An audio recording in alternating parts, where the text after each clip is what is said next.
Hey, welcome in. Welcome to the Arrowhead Addict podcast. We are here coming to you live. The Kansas City Chiefs are going to the Super Bowl. You only win a Super Bowl 2 times every 5 years, right? Oh! The warm-up act is over. Let's bring in Melissa Etheridge, massive Chiefs fan. Melissa. Super Bowl champion, 2-time Pro Bowler, and Trent Green. Trent Green, how you doing? Hey, what's going on, guys? Anybody? He picked it up! He picked it up! He's gonna score!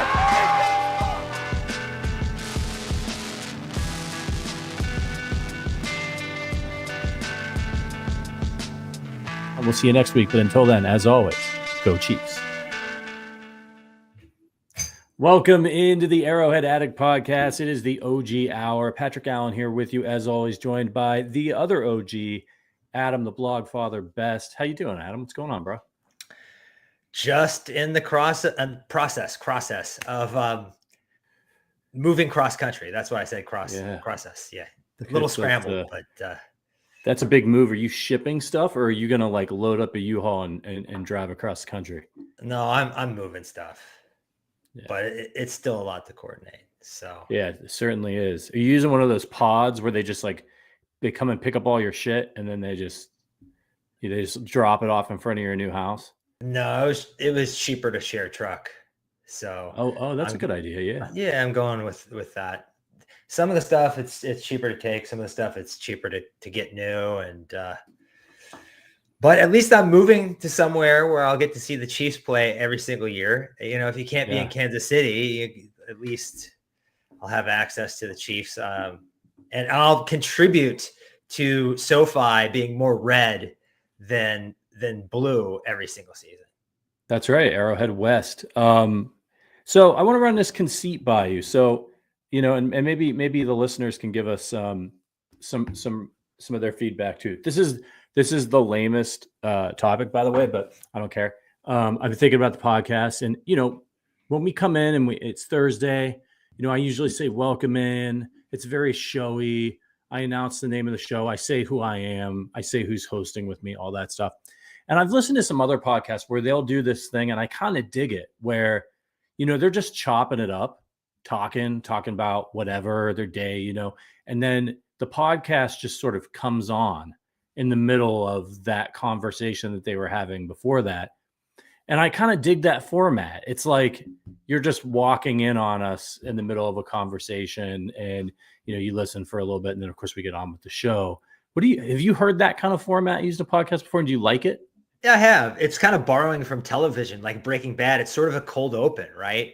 Yeah, totally. And so you'll just be chopping it up, and then you'll announce the show a few minutes in after the conversation is already. I don't know. There's something to it. If you can get it down, people will be kind of catching you at an organic moment. Starting shows is always a little awkward anyways. I dig it, actually. Yeah, I think we might give it a try. I don't know if I can pull it off. I don't know if I'm that guy, but maybe we'll give it a shot. Shout out to we got a crew here today. Shout out to Slothy. Shout out to our pals from Kingdom Cast. Definitely want to check out Kingdom Cast if you haven't. Shout out Phantom. Let's get into some stuff here, man. By the way, another thing I do when I go to the Super Bowl, because the Chiefs go to the Super Bowl every year, I consider it a great honor to be able to cover the Super Bowl in person, and lifetime dream, all that stuff. And so when the Chiefs are there, I usually I spend a preposterous amount of money on the thing that they wear on stage in opening night, right? This is what they were wearing. It's ridiculously expensive. It's way more expensive at the Super Bowl. When you buy it, you could I literally could have gotten it for $100 cheaper, but I wanted it when I wanted it. That's dumb. I'm stupid, but everybody already knows that. So this is one of my favorite ones that they've had. I didn't buy the one last year only because it was very similar to the one from 2 years ago in Arizona. And I was like, it's a couple $100, man. Like, I don't need 2 things that look exactly the same. And I wasn't there in 2019 in Florida. So they had those really sweet white ones. This is kind of like a cream color. At any rate, what do you think? on one hand, it's like, oh man, it's a bummer. The same thing with the hat. This is the official hat. We got our asses kicked. I have no good memories of the actual game of the Super Bowl, but I really dig the apparel that they put out this year. Is that like, would it ruin it for you? Like, would you not be able to wear it if like you bought something like this and they got their asses handed to them?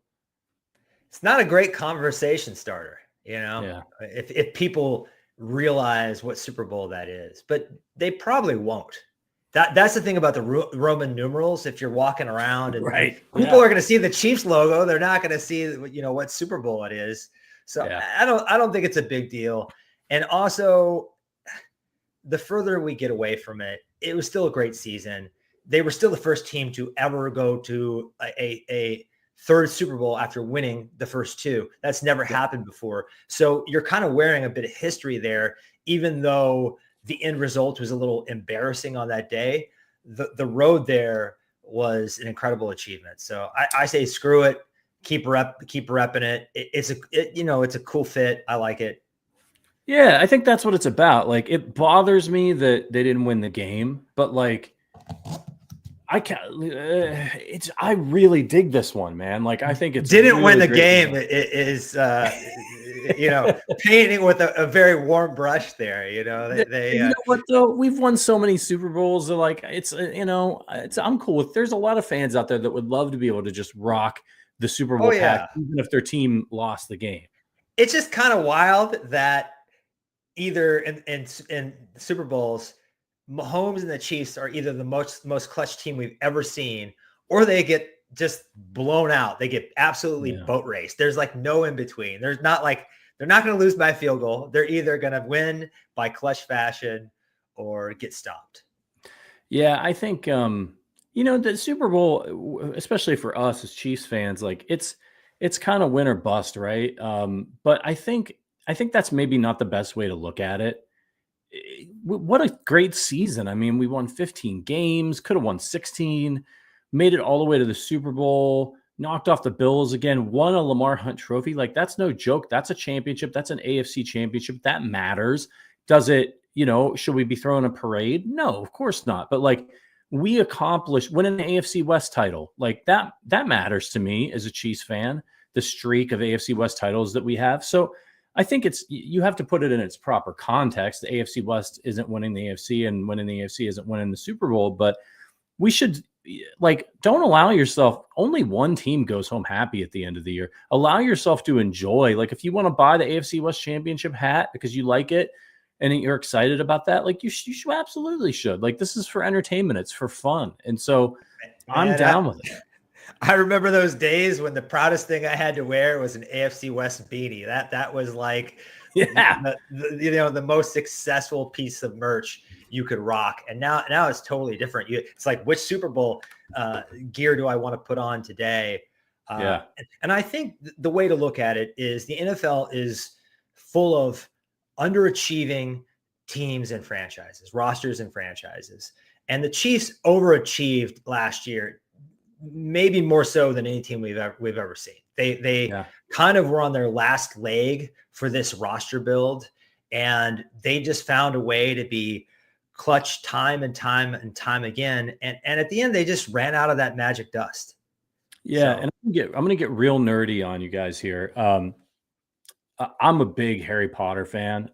I like literature, movies, fantasy, horror movies, sports, theater. I'm a Renaissance man, and I'm a big Harry Potter fan, and I've read the books a bunch of times. And there's the character of Dumbledore, the supposedly all-knowing wizard, is always right about everything. He has a great line in the 6th book where he says to Harry, he's like, I'm, if I do say so myself, like, I'm quite a bit more like clever than most wizards, and so that. But I make mistakes like other wizards. And that means that, like, my mistakes tend to be a lot more catastrophic, or like they're bigger mistakes because I'm so clever, which is a really interesting, and that can happen, right? Like, that's what they talk about, like, being like, get people that walk a tightrope, or like anything where you're like so confident in your ability that you can be reckless. And I kept thinking about that stupid Harry Potter line when I was thinking about the 2 Super Bowls that the Chiefs lost, because I was like, it's like, that's kind of like the Chiefs and Andy Reid and Mahomes. And it's like, we going into this game, we were like, well, they've got the quarterback advantage and they got the coaching advantage. So we feel pretty good about it. We feel that that's enough to overcome maybe some of the roster advantages that the Eagles have. And I feel like this was one of those games where, like, I don't know what Andy was thinking, but it really did feel like he's so good all the time that when he does screw it up, like, it's a complete disaster. Yeah, and it's funny that you go into your Harry Potter bag, because I go into the Lord of the Rings bag with the Chiefs frequently. Anyone who follows my Twitter knows that that's like one of my go-to memes for the Chiefs. So I love it. It's a perfect way to summarize it. And honestly, there you go, man. And it didn't need to be 3 movies. It's not that big of a book, guys. No. I want a Hobbit edit that is just like 2 hours long, all the best parts of those three movies. Yeah, anyway. They were milking the golden goose. Yeah, for sure. They really were. And the thing I'd say about Super Bowls, losses in general, in the grand scheme of things, losing by 1 or 50, it doesn't really matter. It doesn't really matter. You either win a Super Bowl or you lose it. It doesn't matter. So. Yeah, it's not going to change the way you feel, especially once you get some distance from it. So, all right, well, let's get into some of this stuff here. Lots of news coming out of the Chiefs Kingdom, lots to talk to. And of course, we're going to have some movie talk at the end for you cinephiles. So make sure you stick around for that. By the way, you're listening to the Arrowhead Addict podcast. If you want to support what we do here on the Arrowhead Addict podcast, there's all kinds of ways to do it. Check out the link in the description to see about becoming a member. We're doing a member survey right now, trying to improve things. We've got a lot of really great things and ideas in the hopper. So check it out. Okay.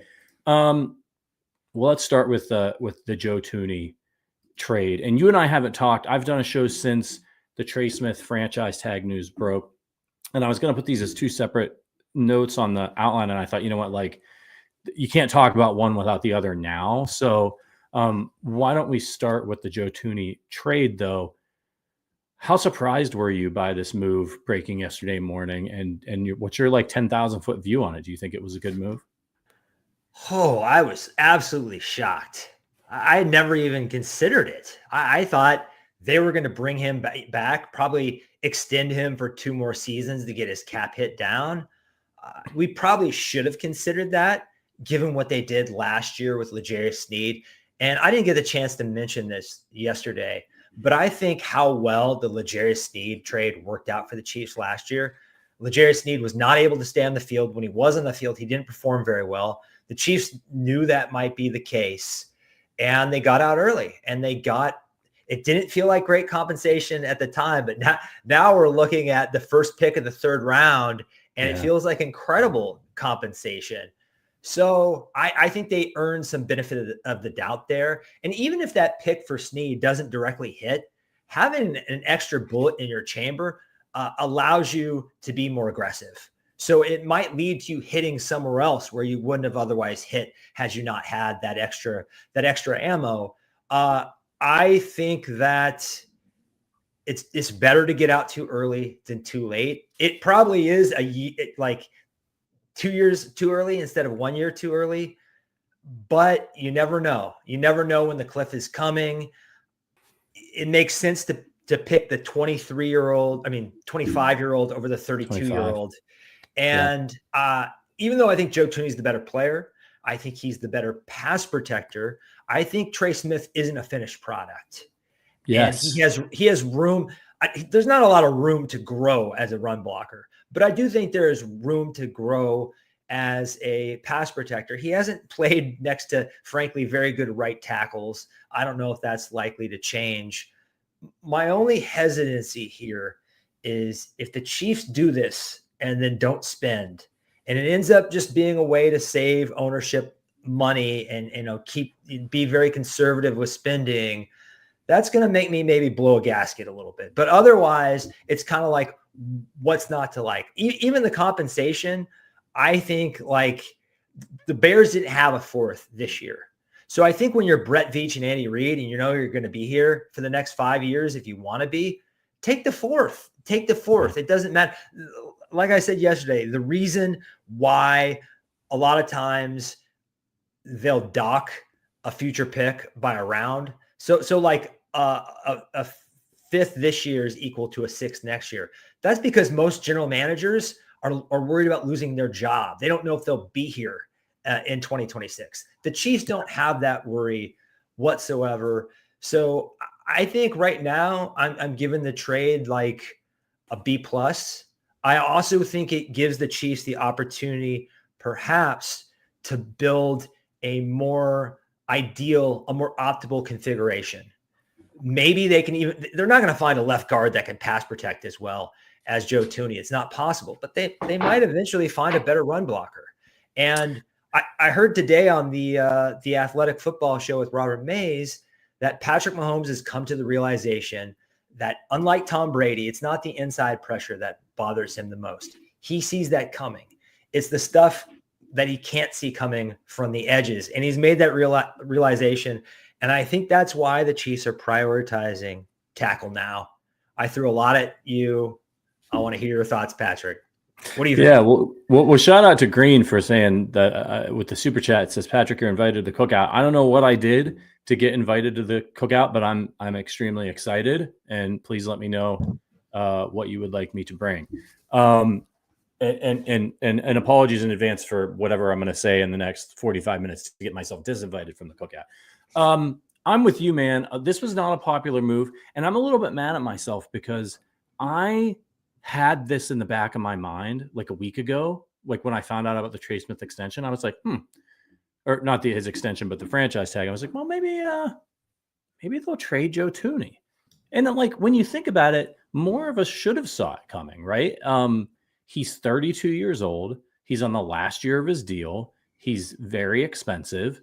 Like, why weren't we all thinking that they could trade him? And I just think it wasn't. I think the reason that I didn't bring it up was because I was like, like what he just did for this team during his tenure in Kansas City, but in particular this last year, is just like the amount of respect for him in that building is so high, not just among the front office people, the players. And he's a Hall of Famer in my book. And, with the Super Bowls and everything, like one of the best to ever do it. It's hard to move on from somebody like that. But like at the end of the day, you got to think long-term if you're Brett Veach. The Bears, they need to, like, they have to find out what they have in Caleb Williams, right? If you're Ryan Poles, it hasn't gone great. You have to, he's got to look good this year. You have got to protect him. And if you don't, they're going to probably get another general manager and see what he can do. So this makes sense for the Bears and for the Chiefs. They could, so in that way, they're thinking a little bit short term. Let's make sure he's good. And then we know if we can protect him, he can be good for the future. For the Chiefs, you're right. Like, is Trey Smith Joe Thuney? No. Will he ever be Joe Thuney? Maybe. Joe Thuney made his first all-pro team, I think second team all-pro in his, I want to say his third year or fourth year. It might have been his fourth year. The same year is the last year that I think Trey Smith had. So, Trey Smith, as you pointed out, is not necessarily a finished product. I also think some of the knocks on his pass protection, like Jawan Taylor kicks out so far, he might as well be in Illinois. Like that, you know what I mean? Like that is not an easy task playing next to him. I'm not saying that all of his pass blocking struggles are Jawan Taylor's fault, but Jawan Taylor's, he's the weak link over there. And I think he can get better. And I also think that the Chiefs may be, and you might have been hinting at this when you talked about the offensive line configuration. I strongly believe and have been saying it all offseason that the Chiefs are about to remake their offense. And my hunch is that they're going to remake their offense centered around a run game. And because just like when they went back to a more traditional West Coast system with Patrick Mahomes dinking and dunking and all that stuff, they kind of were ahead of the league a little bit. They saw what teams were doing to try to stop Mahomes. And then, they go into this system and he wins an MVP with guys like Juju Smith-Schuster. And, you wouldn't have really expected him to be able to do that with the weapons he had, but he did. You fast forward to this year, and like each year it's gotten less and less effective. Teams know what they're doing. And the Patriots did this all the time, right? Like they had the light show with Randy Moss. They did the 2 tight end thing with Gronkowski and the murderer, but like that was like, how are we going to stop this? They reinvented themselves. They did it with defense. They did it with running games. And I think that to have a sustained dynasty like the Chiefs, you have to reinvent yourself, especially when you have continuity of coaching and your primary players. Like teams, like they know what Patrick Mahomes does well. They know what he struggles with. So how are you going to keep that fresh? You can't, there's an answer. There's a defensive answer to anything, to every player. There's a defensive answer. Like if you think that the Philadelphia Eagles are going to have as much success with Saquon Barkley next year as they did this year, I've got some swampland to sell you. Like it's not that it's not going to be good, but it's going to start to erode. Teams are going to figure out how to stop it, slow it down, and then they're going to have to adjust. And if they can adjust, they can keep winning and keep going to Super Bowl. So I think this move is with an eye on the future. Is it the best move for this year? Probably not, right? You would be better, I think, with Joe Thuney on the line than in a replacement level guard than Trey Smith this year. But in 2 years, 3 years, you're going to be glad you still have Trey Smith, and you're going to be glad that he, especially if he continues to progress, you're keeping this line together. You're keeping him in front of Patrick Mahomes. Continuity along offensive lines is so huge.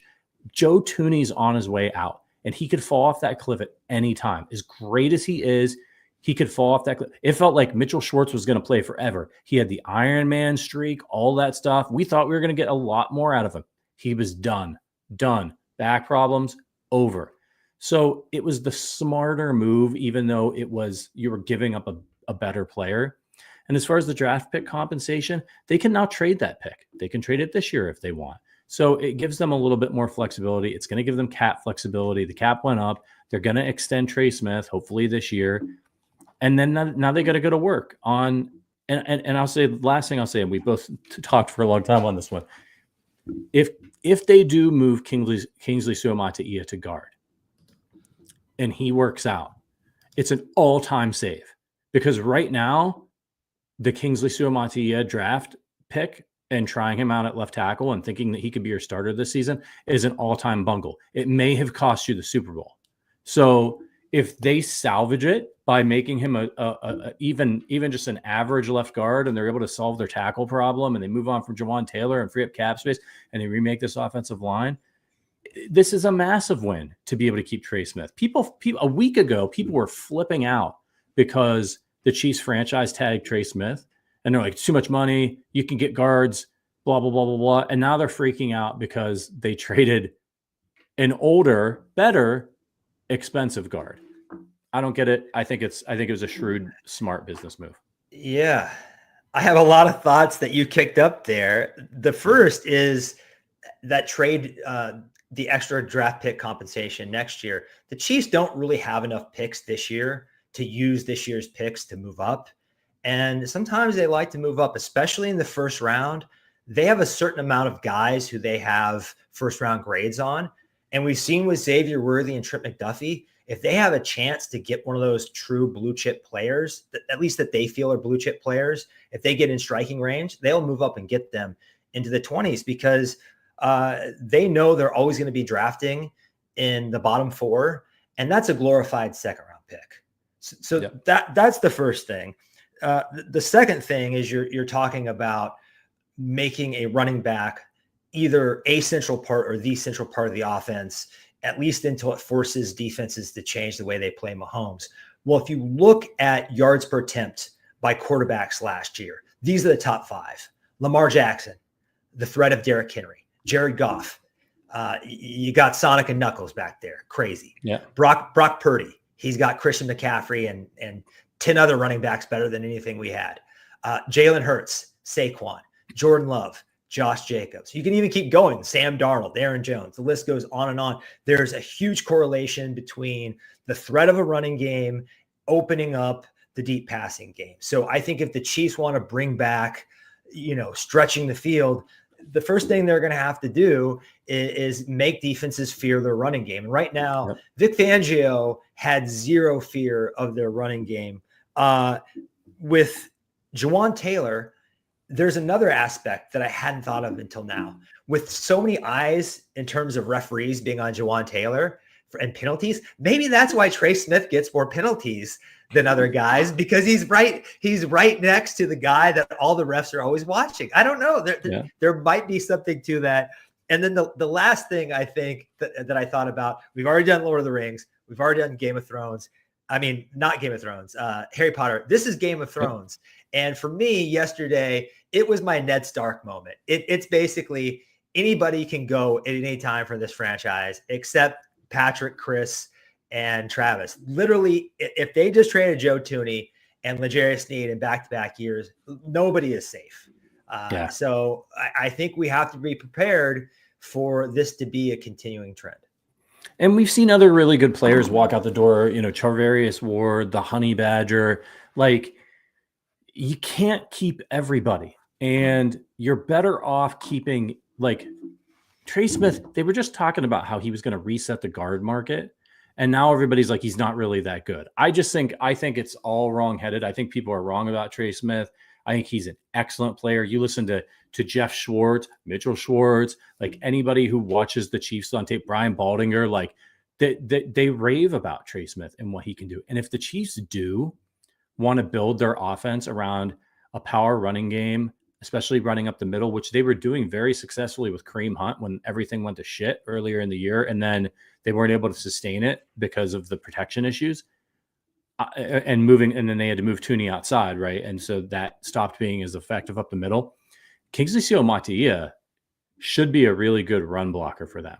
So if he gets the start at guard, I mean, you could do some damage with the right. Think about that sucker pulling too. Remember in week 1, Xavier Worthy had that end around.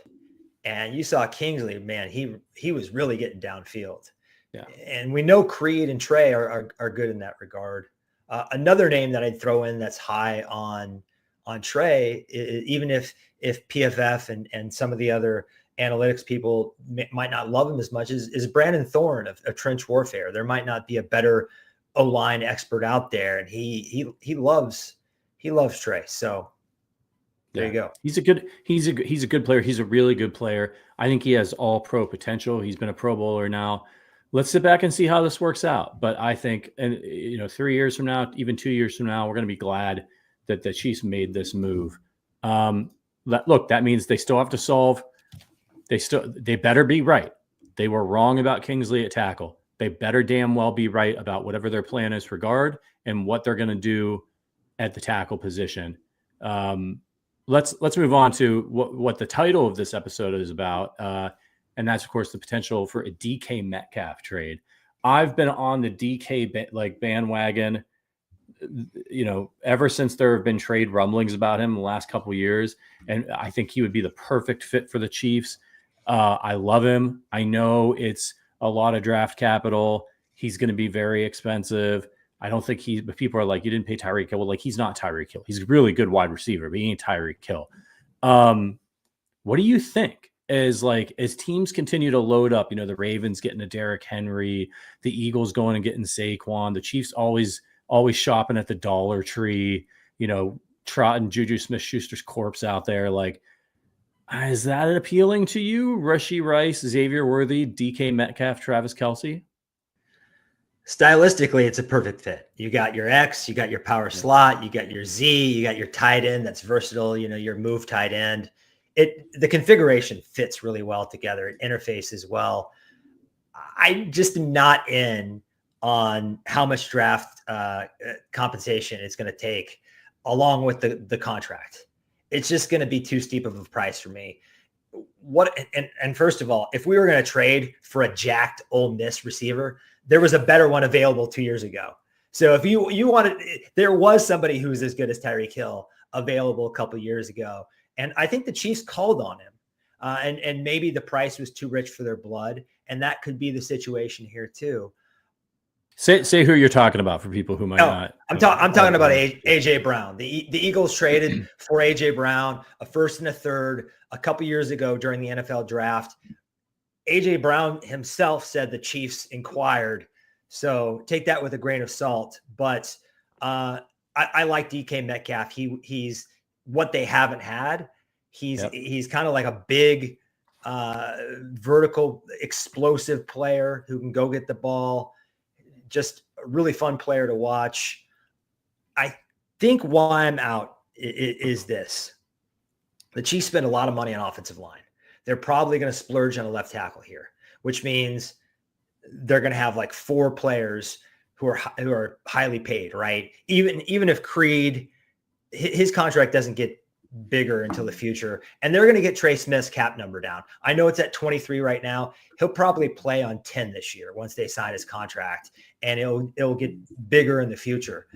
You're paying Chris Jones. You're probably going to, definitely going to pay Trent McDuffie, right? Trent McDuffie breaks this trend of not signing your own defensive backs.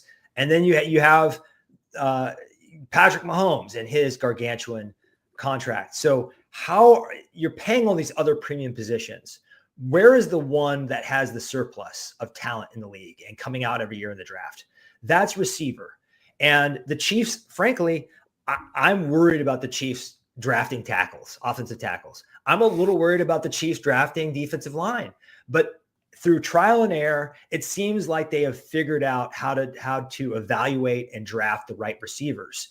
It didn't get off to a great start with Mecole Hardman and Sky Moore, but they've really found their stride with Xavier Worthy and Rashee Rice. So I just like them to keep reloading every single year with the wide receiver in the first 3 rounds. So if you keep your wide receiver room stocked with young talent and you don't let it get thin there, you can spend money on the offensive line and defensive line, probably on areas where, frankly, it's harder to find. It's harder to find. Like Christian Kirk got traded today, right?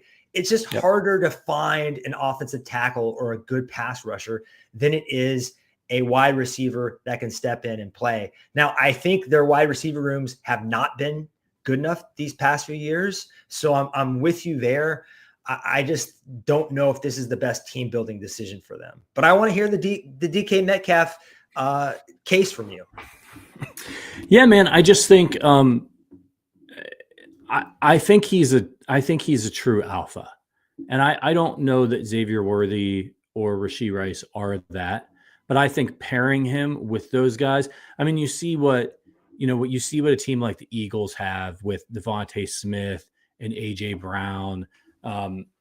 You see what they like when you have a guy like Amon-Ra in Detroit and all the offensive weapons that they have out there. Now they get Jameson Williams going, and all of a sudden you're like, crap, we got to deal with these guys. There's a home run threat in the backfield every time, no matter which running back they put out there. And I think the Chiefs need to get back to, I think they're kind of coming around on the cycle where, like, listen, Chris Jones he's at the end of the line. He was amazing last year, but he's going to start to decline. They're losing Travis Kelce. Like he's not that. Maybe he takes, we're going to talk about him later. Maybe he takes a little bit more of a step forward again next year before he retires. But like they lost their alpha. They had they had Tyreek and they had Travis, double trouble. They don't have that guy. No, but like even Xavier Worthy, Rashee Rice, those guys aren't scaring NFL defenses. They're good players, but they're not scaring anybody. I think Andy Reid, DK Metcalf, Patrick Mahomes, that now you have a problem if you're a defense. You have a real problem because while DK is not a Tyreek Hill, he's an issue you have to worry about, and it's going to make everybody else on the offense better. And you have Patrick Mahomes. I think the defense is going to continue to slide back to middle of the pack. They've got some good players here, but until they get another Hall of Famer type, like stud pass rusher, they're not going to be as good. And so like, you don't want to slide back as a team, in my opinion, to just be mediocre middle of the pack. We saw this happen to the Packers with Aaron Rodgers, right? They were just like, oh, Aaron Rodgers, he can just save us forever. We can just throw any bums in there at wide receiver. And they just ended up the team just became super mediocre and was never good enough to win Super Bowls again. One of the things that the Chiefs have always had in their back pocket is that they don't just have one Hall of Famer at quarterback. They had Travis Kelce. They have Chris Jones. They did a great job with the secondary. They have a Hall of Fame coach, a Hall of Fame defensive coordinator.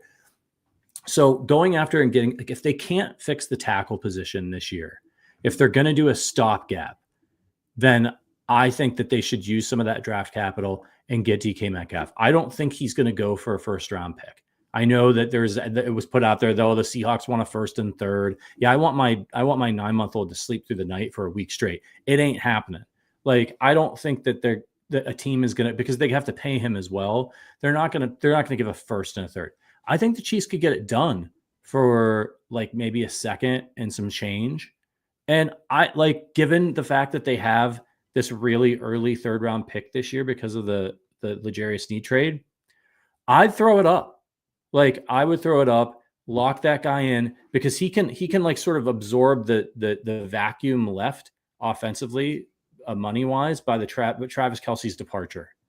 So you get him in on a cheaper deal for the first year, and then Travis Kelce's gone. I just think you got to take some big swings. It can't all be Moneyball if you're the Chiefs.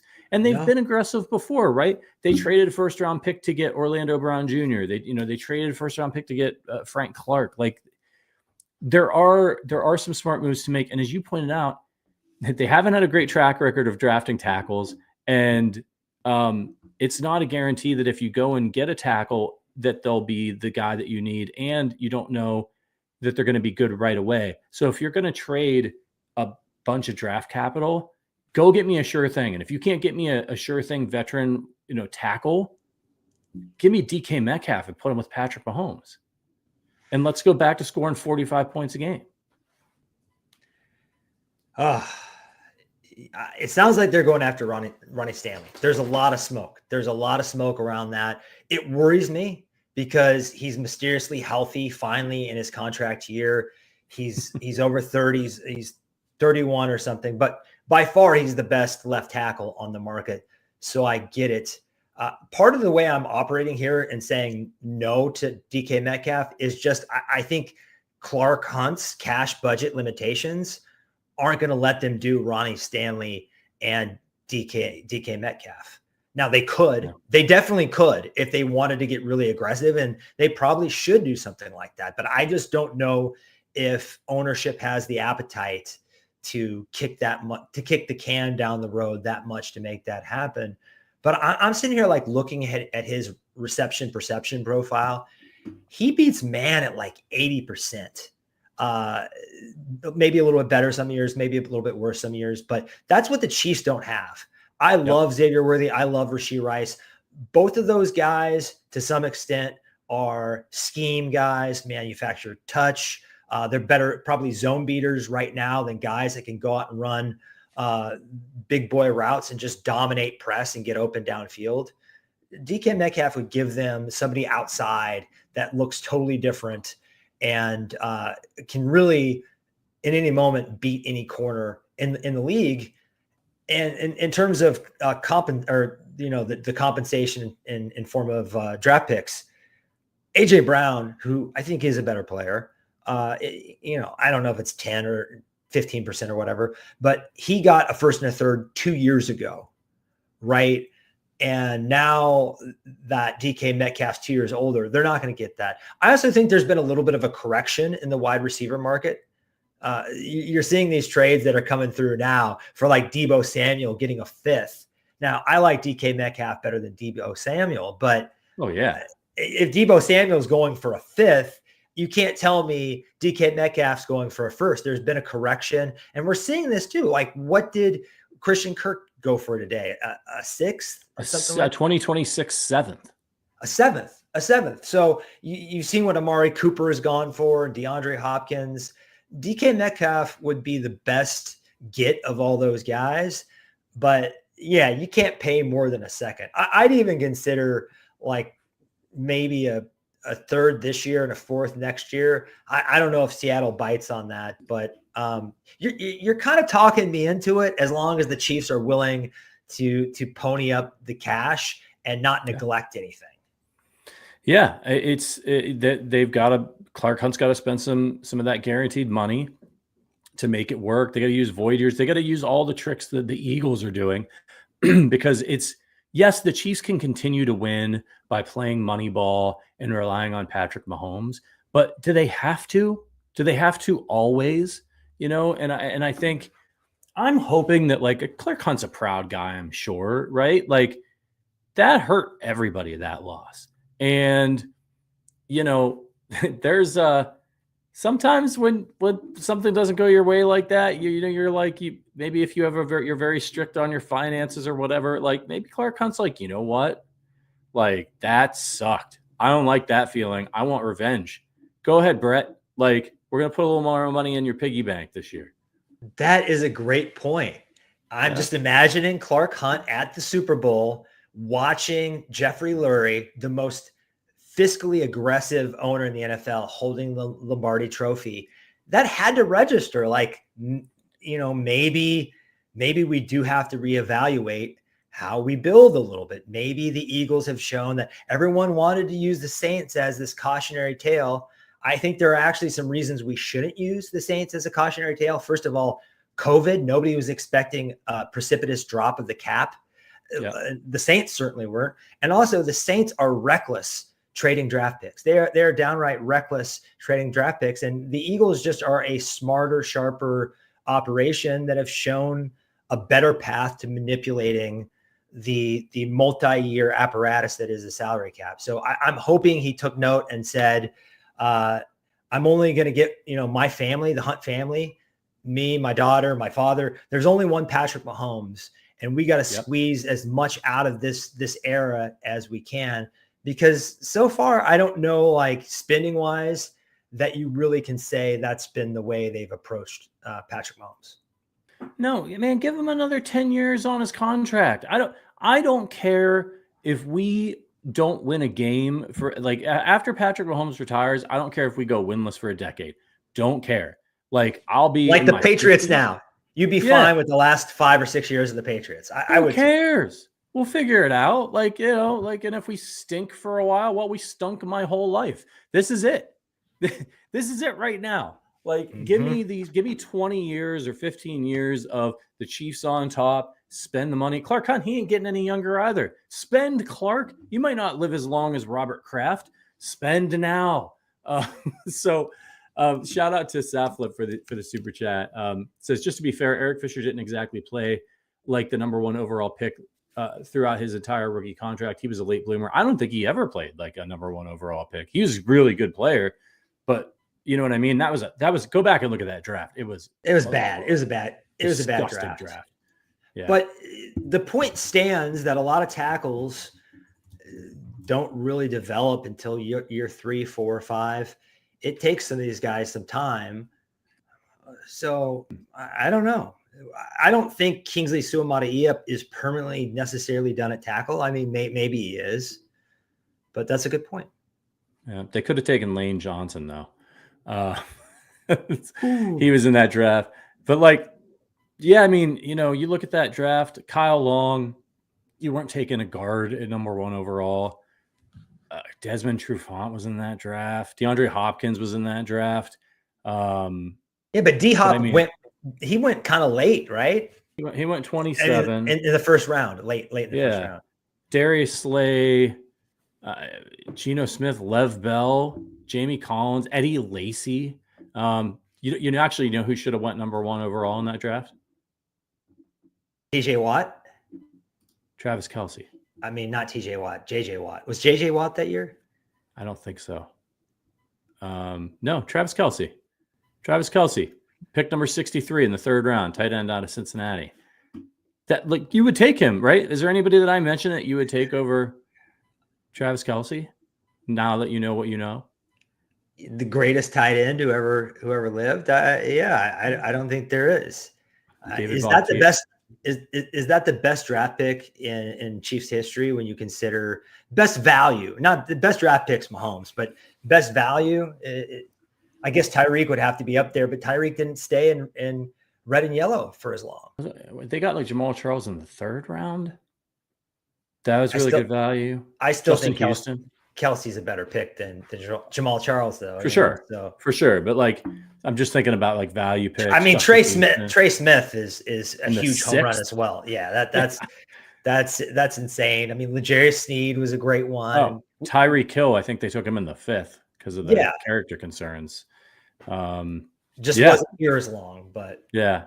Well, it actually is a nice segue into our next topic here, which is Travis Kelce. What do you think, man? It looked like maybe he was going to retire there for a while. I always kind of had a feeling he'd come back because I couldn't imagine him going out like the way he went out. Like if they'd lost the game to the Bills in the AFC Championship game, like he might have retired. Like that Super Bowl, it was rough. Are you glad he's coming back? I've talked to some people involved with this very podcast who were like, I want him to walk off into the sunset. I want the cap flexibility. What's your take on that? He's earned his right for another, a last dance, if you will. He's earned that. I trust him when he says he's going to go away this summer and work as hard as he's ever worked and come back in the best shape of his life. I think that's probably true. I also think that I don't want to use his growing fame or his girlfriend as an excuse or say that they've been a distraction. But I do think he's had to adapt to being really the most famous person in the NFL, which is, a crazy thing for a tight end who was a 3rd-round pick from Cincinnati, who didn't play his rookie year and got temporarily kicked out of college. It's just been quite the journey for Travis Kelce. But I think he's probably calibrated to his new fame and lifestyle and situation.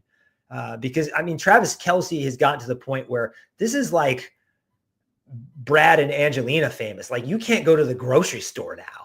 Yeah. You know what I mean? Like he's transcended football because of all that stuff, right? He's appealed to a whole new subset of people.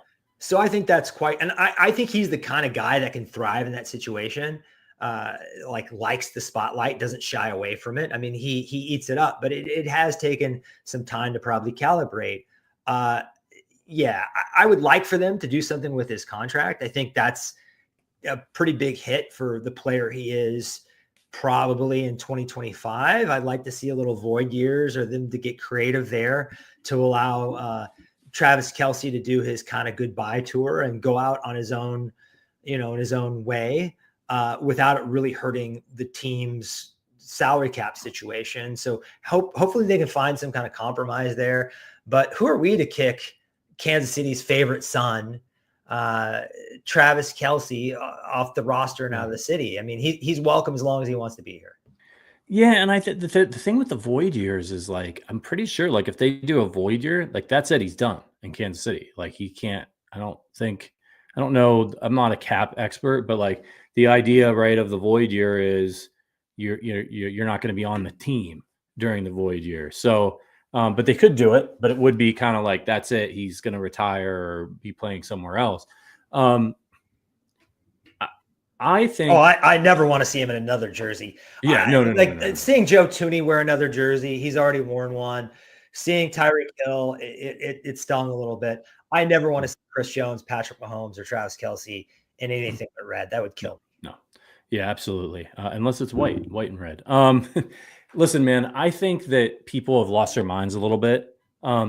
Somehow we went from I think it's a great reflection of our society right now, right? Like everything is black and white. There's no nuance whatsoever. Either you're a Republican or you're a Democrat. You're liberal and you're an idiot, or you're conservative and you're an idiot, right? And we hate each other, and that's the politics side of it. But it's kind of like that with everything, right? Like if a player is like, if a team, right, like goes to like NBA conference finals and like loses, 3 games or 4 games to 1, they're frauds. I was tweeting about this the other day. Like I saw this graphic about the Knicks, who I think are like a really good basketball team, but like they're not. I don't think that they're a title contender. And it was like it was like from Bleacher Report or somebody, and it was just like had a picture of Jalen Brunson, who's an unbelievable player, and it just said the New York Knicks frauds ? And I'm like, how did we get to like, you're either the NBA champion or you're trash? And I think that's where we're at with Travis Kelce right now. Bro has a top 7 tight end season for this year, like 800 yards, 90 plus catches. And it's like, he needs to retire. And it's like, hold on. Okay. Like, who was the guy in, what's his face in Dallas, the tight end who played forever?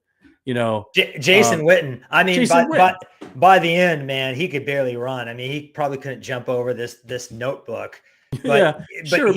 But he knew how to get open, man. Yes. Right. And that's what I'm getting. Like just because he's not 1,300 yards jumping over people, Travis Kelce anymore, people are acting like he's of no use to the team. Noah Gray, I love Noah Gray. Noah Gray could play for the rest of his career, and he might never sniff the season that Travis Kelce had last year. And that's not a knock on Noah Gray, but I'm just like, what are we doing here?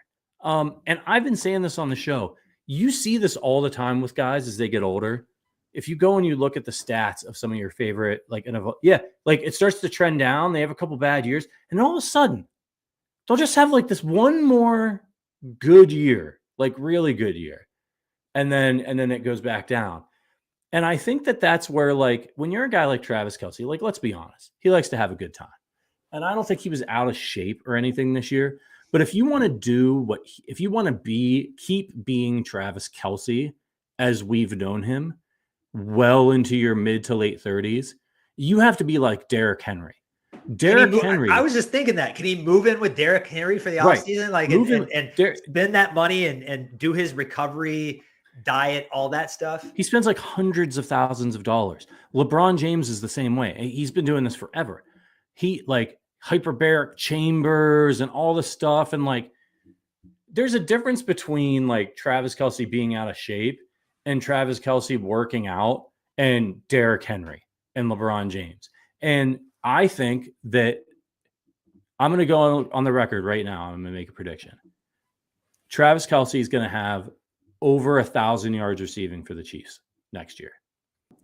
I think he's going to get, even if they trade for DK Metcalf, especially if they trade for DK Metcalf, because he's not going to be the guy. If they trade for DK Metcalf, they're going to stop double teaming Travis Kelce.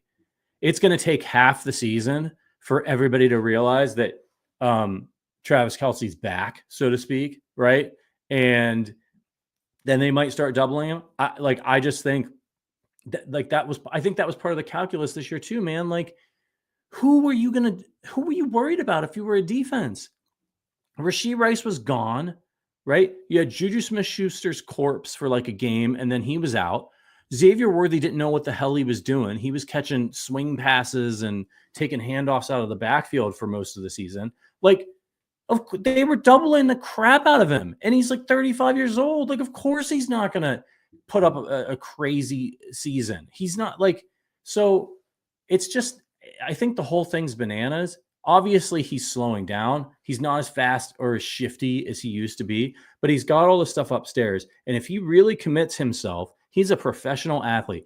If he goes above and beyond on the conditioning and all that stuff this year, maybe drops a few pounds to get a little bit lighter, takes some of the pressure off his joints and hips and all that stuff, and the Chiefs continue to invest in their offense and invest in a running game and get the deep ball back, you don't think that Travis Kelce can go out there and get one more 1,000-yard season and 10 touchdowns? He 1,000% can. And I'm on the record right now. If he doesn't get hurt and he plays the whole year, 1,000 yards for Travis Kelce. Book it.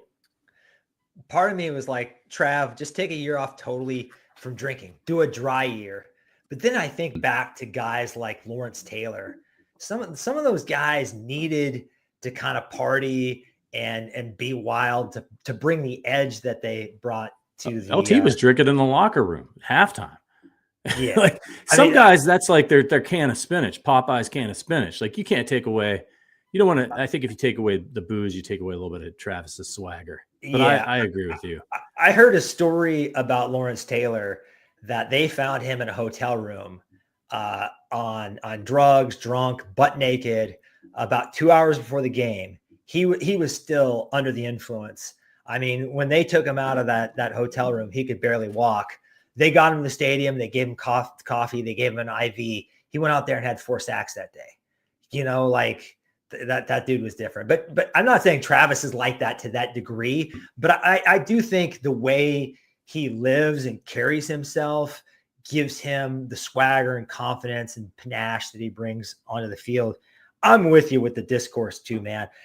Like, this happens in movie discourse all the time. Like, superhero movies are either the biggest pieces of shit of all time or the height of cinema. And we just, nothing can be fine or okay or good anymore. It's either perfect or trash. That's the entire scale. You can't have just a nuanced, calm take anymore. It has to be, one of these two polar opposites.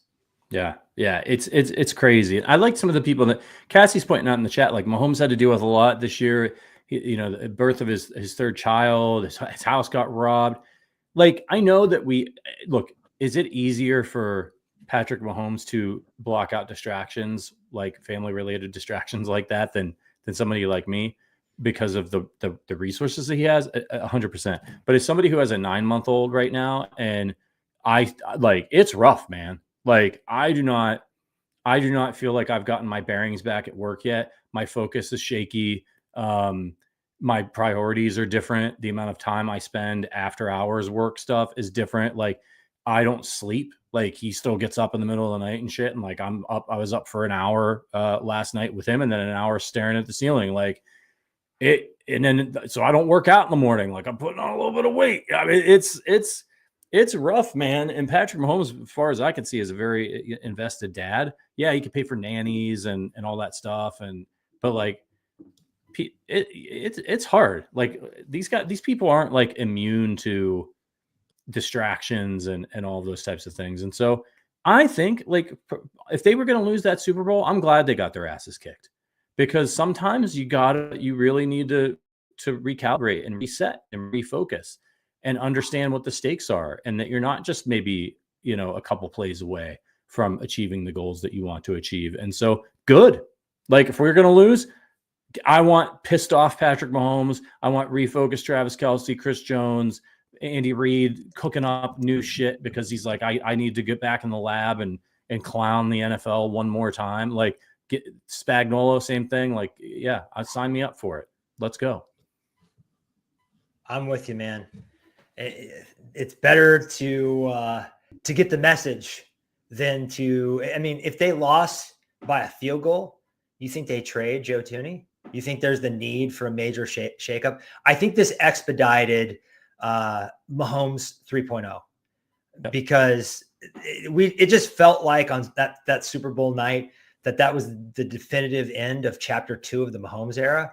It just really, I mean, outside of that Brian Cook interception, where were the highlights for the Chiefs? That was the only moment where I felt like, okay, here we go. They might win this game. And it was fleeting. It was super fleeting. I didn't enjoy a single second of that game. The only thing that was even remotely enjoyable was the interception, the Cook interception, where I thought, like, okay, here we go. Like, they're going to snap out of it. And they did not snap out of it. Sean says, I got 6 kids, 5 within 7 years of each other, and twins. Kids don't have that big of an effect on work and personal life. You're a saint, man. I'm glad it didn't. See, this is exactly kind of what I'm talking about. Sean's a warrior, man. Woo. Yeah, Sean's saying that they don't have any effect. This is exactly what I'm talking about when I say we don't allow for nuance. Like, if they didn't affect you, that's great. I don't know what job you have, what the care situation is. And maybe in a year from now, when I've adjusted to, this is my first kid. It's probably gonna be my only kid. I'm 41. Like, maybe in a year from now, I'll got back in the swing of things. I'll have figured out how Rory fits into my life with work. And there are some signs that I'm starting to like, that I'm like, okay, like, I'm figuring some things out, but the kids keep changing. It's a lot. So, it's rough and it impacts everybody differently. That should definitely be part of the nuance here. If you're having your first kid like Patrick Mahomes had when he was 26, and also I'm sure he has the money to have all the help in the world, versus you having your first kid at 40, man, sleepless nights. I've been in my 40s for a minute now. Sleepless nights in your 40s are not the same as sleepless nights in your 20s. It's not even the same as sleepless nights in your 30s. It's just you get to be in your 40s, and it's like you need your sleep, man. You can't stay up to 3 a.m. anymore. I get away with it. Bro, not getting sleep is rough, man. I've got too many hangups and things I'm worried about to just like be up for an hour at 3 a.m. and then just get back in bed and just drift right back off to sleep, man. Like, I start worrying about work shit. Salary cap, Yeah, like, just all kinds. Yeah, fantasy football. Sean says, I didn't say that they don't have an effect. I said they don't have that big of an effect on work and professional life. Like again, Sean, like I just think it's like, I think it's different for everybody. Like what you have sounds terrifying to me. If you drop six kids on me right now, 5 within 7 years, I'd need a shrink. I don't know. I don't know what I would do. My wife and I were joking about like, what if we had another one? And I was like, I don't want to go to playing man to man. Like this zone is hard, but it's manageable. You're bracketing your kid right now. You got the Tyreek Hill coverage on him. Yeah. We're passing them off. We're pitching them back and forth to each other, like Kelce and Kadarius Toney. So, all right, let's get into look. The football portion of the show is over. We're both big movie guys. We're gonna have a little bit of fun and honor Joe Thuney for the incredible work that he's done and the Super Bowls and everything in Kansas City by talking about our 3 favorite movies from the year 1992. That's the year that Joe Thuney was born. Good movie year, man. I was excited to talk about this one. Again, these are our 3 favorite movies, not necessarily the movies that we think are the best. So let's dive into it. And why don't you kick us off, Adam? Really quickly about Joe Thuney. He needs to be in the Ring of Honor. I think he might be the greatest free agent acquisition in Chiefs history. And that said, with all due respect to Mitchell Schwartz and the Honey Badger, 2 players I love.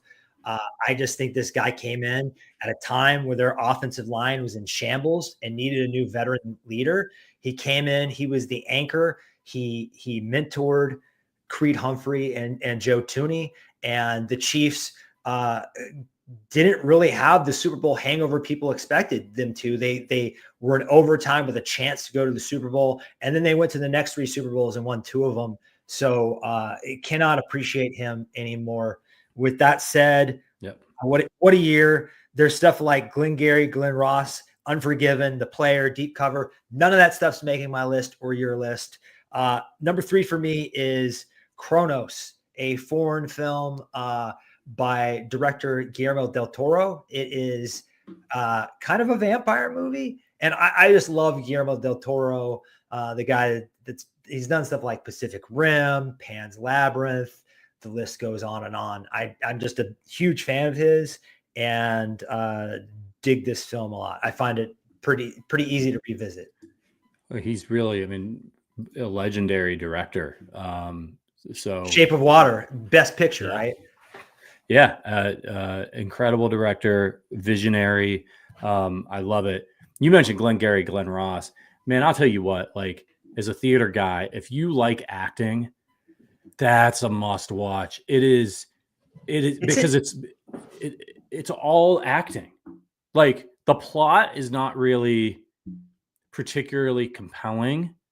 It's, it's very Death of a Salesman-y, right? Like it's about these guys and their desperation and masculinity and like all these incredible things. But like the dialogue and the acting in that movie, like that's a cast, man. It's back on Broadway. I think March 10th in New York. Listen to this cast. So in the Al Pacino role, you have Kieran Culkin playing Richard Roma. In the Jack Lemmon role, the Shelley Levine role, you have Bob Odenkirk. In the Ed Harris role, you have Dave Mosh, you have Bill Burr, the comedian Bill Burr. And then George, the Alan Arkin role, is Michael McKean from he was in all those mockumentaries, and he was in Better Call Saul too. So like really, really cool cast. If anyone's in New York, this would be an awesome, like, you want dialogue, man. David Mamet is the master, right? Yeah, he certainly is. All right. My number 3 here is, I'm always going to sneak a horror movie in if I can. Candyman. Really one of the, when you think about, Black focused horror films, you think of Candyman's one of the things that you think of as a precursor to some of the like great like stuff we're getting from Jordan Peele and stuff right now. This is just such a good, it plays off sort of like the urban legend thing. You can read articles about how, it takes place right here in Chicago they're not there anymore, but the projects at Cabrini Green, about how they would build these projects, and the mirrors, the vanities had they were connected from apartment to apartment, and people could come through the vanity into your apartment. And this happened, and a woman got murdered by somebody coming through the vanity in her bathroom. How horrifying is that to think about? You don't think about that could even be possible, because how could somebody come out of that little, but they were connected in that way. So there's a lot of you can read articles about that. It's a fantastic film, unbelievable performance, creepy. It has bees in it. I'm allergic to bees. I hate bees. It's great. It's great. Candyman is a must watch. The remake was fine. The originals is goated. It is. Actually, I was looking at getting like a limited edition Blu-ray copy of it. I love that movie too. Yeah. It didn't make my list, but of course I made my list after I saw yours. My number 2 is a sleeper movie a lot of you probably haven't seen. It's called One False Move. And if you've listened to the show for a while, you might have heard me mention, as a big Denzel Washington fan, Devil in a Blue Dress. This is the same director, Carl Franklin, but this script was written by Billy Bob Thornton. And this movie was going to go to home video, but it got such crazy word of mouth that they decided to give it a theatrical release. And it's kind of become a cult favorite. It's like a modern neo-noir kind of crime movie. Very good. Billy Bob Thornton, I don't know why he stopped writing, because he did this. I don't know if he's involved in A Simple Plan, but he did Sling Blade too. So guy's very talented, right? He is. He's an interesting guy. He's a really good actor. I've just always been kind of weirded out, when he was with Angelina Jolie and they had the vials of each other's blood around their neck. He's, a little you're creepy. making out all over the place, and that's a horror movie in and of itself. So yeah, when they showed up on the red carpet and they were talking about how they banged in the limo on the way there, and they were all disheveled. I can't say Angelina Jolie, that's what a gorgeous woman, but I never understood that one. He wasn't acting in Bad Santa, basically. Yeah, yeah, he's for sure. Number 2 for me is a classic, A League of Their Own, one of my favorite sports movies. Great Tom Hanks performance in here. Obviously, gets you the iconic line, but this is one of those movies, kind of like Shawshank, that's just if you're flipping through the channels, every scene in the movie is incredibly watchable, dramatic, funny. Tom Hanks is great. Good music. The whole premise, it's just a fantastic film. If you love baseball, every year when baseball starts to kick off, that was the sport I played when I was growing up. I watch A League of Their Own, and I watch Major League, and I'm ready for baseball season. No Bull Durham? That was never one of my favorites, I'll be honest with you. But what I love about Hanks in this one is this was made in 92. This was made in a time when he was getting into it's this is Forrest Gump and Apollo 13. And it's Tom Hanks is going to win the Oscar every year stuff. And people started to forget about the Burbs, Tom Hanks. And you know what I mean? Dragnet. Yeah. He was big, he was a comedy guy. And you get Turner and Hooch, right? Yeah, you get the best of both. You get the best of both in A League of Their Own when it comes to Hanks. Did you see the TV series? I haven't. Is it good? Did you check it out? Yeah, it's not too bad. I enjoyed it. Nothing that life changing, but I enjoyed it. I wanted to keep watching the entire thing, so it was pretty well done. There's been some good TV adaptations that they did. I watched the first season of the Chucky adaptation. Mm-hmm. That's actually good. You wouldn't think it would be after they've gone to space or whatever they've done, and but yeah, I'll take it.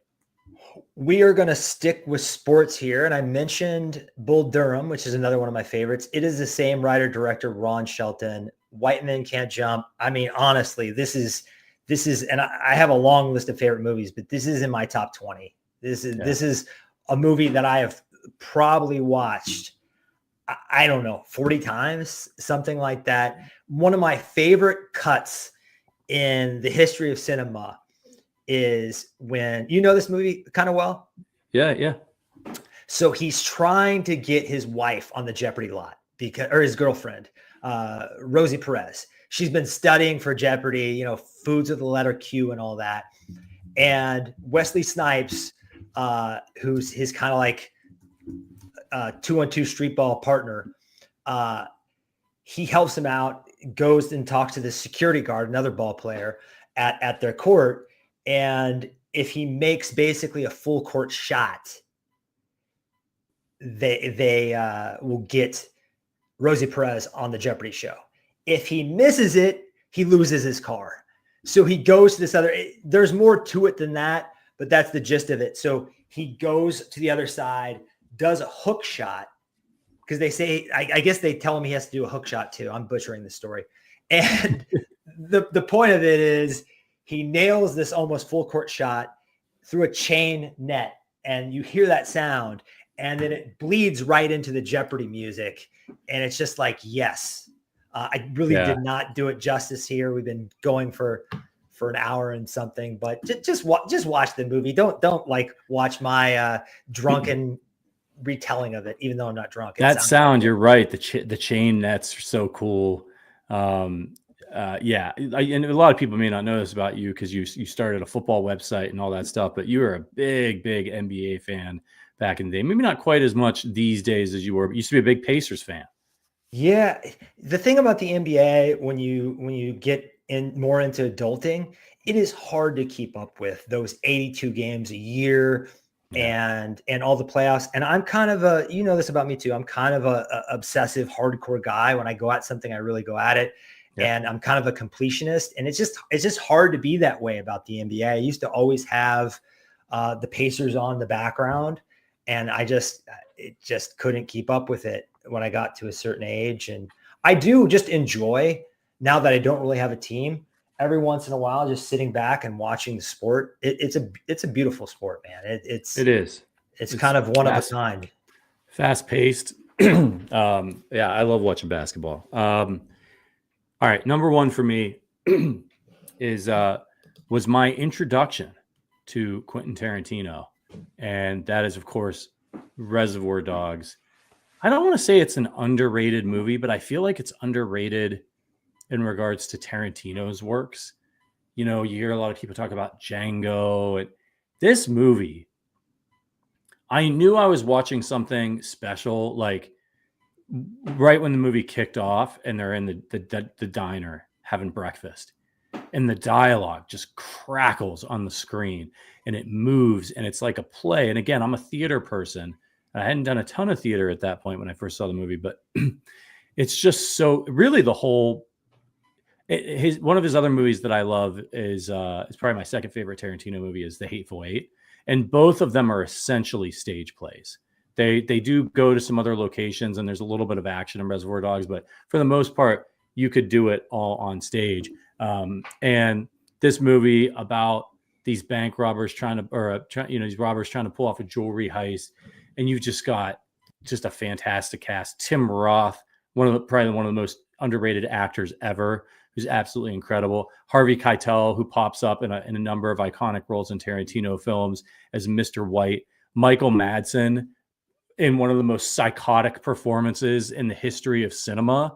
You want to talk about a scene, if you've never seen this movie and you watch the Michael Madsen, it's really upsetting, and like, it's so well done. The music is incredible, and that's the green bag and Stuck in the Middle with You. So there's some monologues in this movie that are absolutely amazing. And one of my problems with Tarantino films is sometimes I feel like he doesn't know how to end his stories, and so they often Django. Django. They often end in a lot of bloodshed, which can be fun, but sometimes it doesn't make sense. Like, it didn't make sense to me that the guys at the end of at the end of Inglourious Bastards just stood there in the theater after they'd already killed Hitler and got themselves killed. Like stuff like that takes me out of we it. will not have any Inglourious Bastards slander on this program. It's just, I'm loving it all the way through. It just didn't stick the landing for me. But like Reservoir Dogs is one of his movies that ends in a lot of bloodshed, but it makes sense. It's all earned. Everything that happens that leads up to the bloodshed and the Mexican standoff at the end of that movie, if you've never seen it, it was in 1992. So like, what are you doing? It all makes sense. And it's really well done. And it's a story that there's a heart to the story between the characters, Tim Roth's character and Harvey Keitel's character. You get Steve Buscemi in there, who I haven't mentioned yet, is Mr. Pink, who's friggin' fantastic. And I'll say, I did a monologue from this. This is one of the ballsiest things I've ever done as an actor. So in grad school, when I was getting my MFA in acting, I had a dialects course with a woman named Patricia Fletcher. Brilliant teacher, helped me really nail my Irish accent. And she's Harvey Keitel's dialect coach. And I did a monologue when we were doing like New York accent. I did Harvey Keitel's monologue from the scene where they're staking out the jewelry store. And he's like, when you're dealing with a store like this, they're insured up the ass. So they're not supposed to give you any resistance whatsoever. And he basically tells Tim Roth, he's like, you get a manager, an employee who thinks he's Charles Bronson, take the butt of your gun, smash your nose, and blood squirts everywhere. They fall down screaming.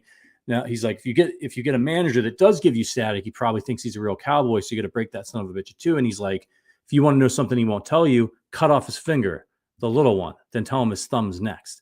And then there's like a pause. And he's like, I'm hungry. Let's get a taco. And it's just a brilliant scene. And the cavalierness with which he talks about just like cutting off a man's finger, like Tim Roth is a cop in the movie. And so like he likes Harvey Keitel's character quite a bit. They become friends. And there's this moment like he's listening to him. It's such a good scene. I did that monologue in my class. And I was like, I must have my head examined. Like this woman worked with Harvey Keitel on this monologue. And I'm going to try to go in there and deliver it and nail the accent and all that stuff. And I got an A for it. It's like one of my, yes. But I like, when I think back on it now, I was like, I must've been crazy to try to pull that off. But thankfully it worked out. The movie is, I think once you get over the shock value of the first or second watch, it is hysterical. I mean, I'm just thinking of Harvey Keitel basically singing, "Say I'm okay" or whatever. Yeah. Say the goddamn words. when I mean, Tim Roth is basically there dying and he has to hold the man and like play with his hair. And I don't know. Bleeding like a stuck pig. The first shot in the movie, it's him screaming. And that's great. They're playing the music after the cold open, and and then you can hear Tim Roth screaming. And they slowly bring up the volume on it. And you're thrown into this like massacre situation. And you're right, man. Like it's funny. There's good action in it, good character work. I love it. I watch it 2 or 3 times a year. It's one of my all-time favorite films. I'm going to have to rewatch it. I'm overdue, but it's a great one. Even like I'm thinking about like when Steve Buscemi finds out he's Mr. Pink and isn't a big fan of that. There's just a lot of things that are pretty damn funny about it. And we didn't even talk about the Madonna monologue from like a virgin. When I watched that movie, I watched that opening scene so many times I had the entire thing memorized. I can to this day can do the word for word the entire Like a Virgin speech that Quentin Tarantino delivers. His great delivery of, after the Mr. Pink thing happens and he goes, well, what? He's Mr. Brown. And he's like, yeah, what about Mr. Brown? Isn't that that's too close to Mr. Shit? It's a fantastic watch if you've never seen it. If we haven't spoiled the whole thing here. No, you can't spoil that movie because the way it's put together chronologically and how stylized it's all about the journey. It's all about the way it's shot and done. And the miraculous thing about it is his later movies. He spent a lot of money on Django and Inglourious Bastards and some of these other movies. This was done dirt cheap. Yep. It cost them nothing. And I'll say one last thing. One of my favorite parts is when they're picking up Tim Roth and he's in whatever like flop house apartment that the police department has set him up with, and he's about to walk out, and he to take his wedding ring off and drops it in the bowl of keys. And you're like, oh man, like that's a whole part of his life that you don't know about. It's just good filmmaking, good storytelling. Tarantino doesn't really waste a shot or a piece of dialogue. It's all entertaining. It adds up. I love the monologue about the drug deal that he has to learn, or it's just, it's so good. So good. I'm going to go watch it tonight. That's a lie. I'm going to fall asleep at 8:00. But all right, we're going to get out of here, everybody. It's so much a fun show. I'll say it again. Adam and I need to start a movie podcast to just do this for half an hour, 45 minutes. We'll just go through. We'll just start in, late 1800s. And when did this one? 1920s when they really started making some of the silent films. Yeah. And then the 1930s is when it really started in earnest. And really, I think 1940 is when it really, like 41 with Citizen Kane. So around that, you have Casablanca around that time. So I don't know that anyone's going to be down for, maybe some hardcore cinephiles, but like you and me doing a 1930s podcast of film, I don't know if we can swing that, but we can I want to find an excuse to talk about Cool Hand Luke, which I could do a full hour on. My favorite movie ever, I think. So we'll have to at least get back into like the 60s and 70s and dig into some of that. But yeah, like what Wizard of Oz came out in like what, the 30s? Oh, I think it came out right around the time I'm talking about. 1939. Yeah. See, 1939. Right around 1940 is when that and Citizen Kane came out. And I think the technology finally got to a place and the innovation finally got to a place where they really took big steps in terms of the movies they were making. Yeah, absolutely. All right, everybody, we're going to get out of here. Thank you so much for your support. Listen, next week, huge week here at Arrowhead Addict and in the Chiefs Kingdom. The tampering period starts on Monday, but all week long, you're going to start hearing about trades. It's already started. Teams are going to be cutting guys. They have to get under the cap. The Chiefs are still, even with the Thuney trade, they're still like $2 million over the cap. So whether it's a Trey Smith extension or other moves, there's a lot more to come. They have some high priority free agents that maybe will be back, but maybe not. Justin Reed, Nick Bolton. So there is a ton to dig into next week. You're going to want to stay right here on the Arrowhead Addict channel. Make sure you're subscribed. Make sure you're reading arrowheadaddict.com for quick article reactions to everything that happens. If anything major happens, we'll try to go live for an emergency podcast as soon as we can. But we'll be back next week with our regular slate of shows. But until then, as always, go Chiefs.